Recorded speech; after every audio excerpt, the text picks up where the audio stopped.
Paulo, vocês se lembram que durante a pandemia uma empresa brasileira chamada Precisa Medicamentos vendeu doses da vacina Covaxin, que eram produzidas na Índia, pelo laboratório Bharat Biotech para o Ministério da Saúde? Pois bem, hoje foi publicado no Diário Oficial que a Controladoria Geral da União multou a Precisa em R$3.800.000 por fraudes no processo de venda da vacina. Segundo a decisão, a empresa apresentou documentos com montagens, com tradução indevida, fez uma procuração forjada, falsificou essa procuração. A empresa entregou uma carta de fiança falsa, fraudou o contrato, apresentando faturas com informações de cobrança em desacordo com os termos pactuados.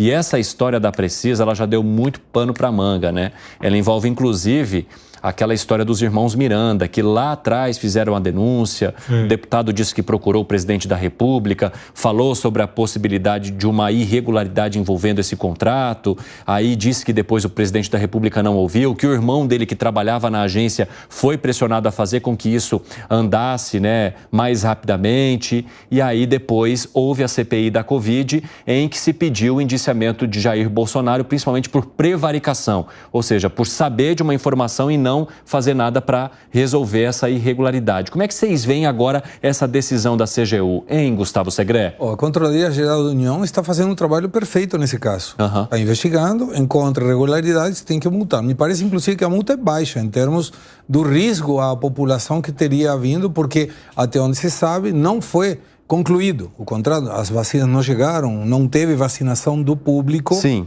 Em termos disso. Depois ele foi cancelado. Foi cancelado. Não foi em frente. E não é o único país a ter um problema com essa vacina. A Argentina teve também problemas com essa mesma vacina em termos do contrato. Então parece que era uma situação corriqueira para aqueles que se auto-intitulavam como representantes da produtora das vacinas, e isso gerou um problema muito sério que foi contido ao não ter o contrato assinado efetivamente e que as vacinas não tivessem vindo. Porque imagina, se no contrato já tinha fraude, vai saber o que tinha dentro da vacina, Agora sim, esse assunto, à época, ele foi muito politizado também porque entrou na CPI da Covid-19, então virou uma troca, um bombardeio ali entre o governo contra a CPI contra o governo, e à luz do tempo, hein, Luiz Felipe Dávila, o que a gente pode compreender dessa história que envolveu a dose de vacina Covaxin, que não seguiu em frente por conta de todas essas irregularidades que agora aparecem? Bom, naquele contexto da pandemia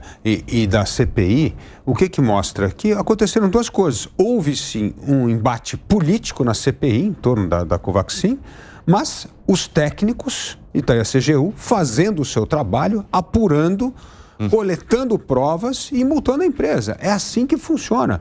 Você vai ter uma mesma questão que vai ter um olhar político partidário explorado no caso de uma CPI do Congresso, que evidentemente é só fazer barulho e causar constrangimento político para o governo e a oposição se colocar ali e tal.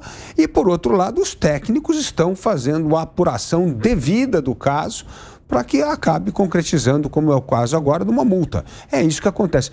Todo assunto da CPI tem duas partes. Tem a parte técnica, legal, que é tocada geralmente pela burocracia, e a parte político-partidário, que é explorado pelos políticos que estão ali no Congresso Nacional. Então, assim, é assim que funciona. Mas o resultado final é isso aí.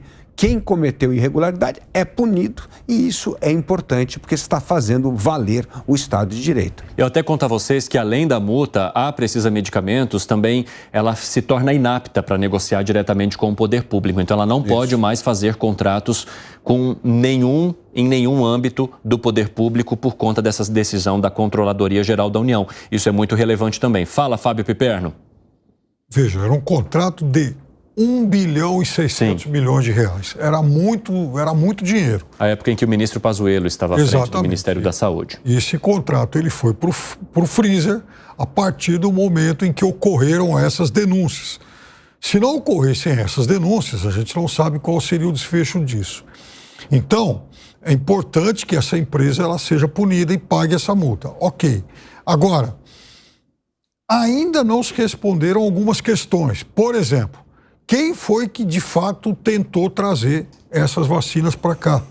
Por que foi escolhida essa empresa para fazer a intermediação. Quem vai se responsabilizar do lado do governo por essa operação? Então a gente já sabe que a Precisa vai pagar a conta dela. E a outra parte? Eu duvido que pague. Sério, duvido que pague.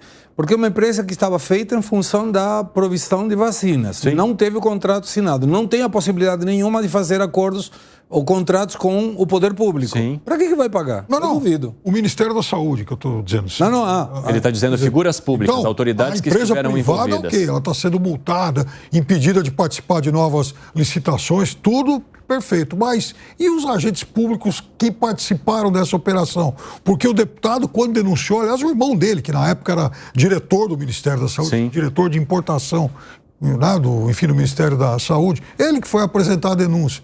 Quer dizer, por que tentaram comprar essa vacina de origem tão duvidosa por um preço na época que se dizia superfaturado e tendo essa Precisa aí, que é uma empresa também nebulosa de tudo? Quer acrescentar algo, Dávila? Não, é isso mesmo, tem que investigar. Agora, foi uma época também que a gente precisa entender o contexto. Eu acho que o problema, e eu concordo com o que o Pipeno colocou, a denúncia, aparecendo uma denúncia, precisa ser investigada, né? O problema não é tentar encobrir os panos, mas que no momento de emergência, não é só no Brasil que a Precisa atuou em vários lugares do mundo, todo mundo correndo atrás de vacina. Então, não é uma circunstância normal, assim. Então, precisa também entender o contexto disso. Mas é óbvio que as pessoas precisam ser investigadas se houve má fé ou não. Mas também, né, Pipeno, tinha a pressão política naquele tempo para resolver trazer o maior número de vacinas. Então, assim, quem estava vendendo vacina no mercado, você estava querendo comprar o mais rápido possível para ajudar a população. Então, é preciso ver se houve má fé ou se era naquele momento afoito de ter que arrumar vacina de qualquer jeito, que as pessoas fizeram vistas grossas por coisas importantes de contrato. É por isso que o tempo é importante, porque a poeira abaixo você consegue ver de forma sem nenhum tipo de ideologização o problema que acontecia ou não, né? Principalmente envolvendo a pandemia da Covid-19. Veja, olhando com distanciamento agora, quer dizer, a desconfiança ela só aumenta, porque qual foi o motivo de se tentar trazer de uma forma tão assodada aí essa vacina, essa Covaxin, ao mesmo tempo em que se hesitou tanto em aceitar aquela primeira oferta da Pfizer? São perguntas que precisam ser respondidas. Com certeza.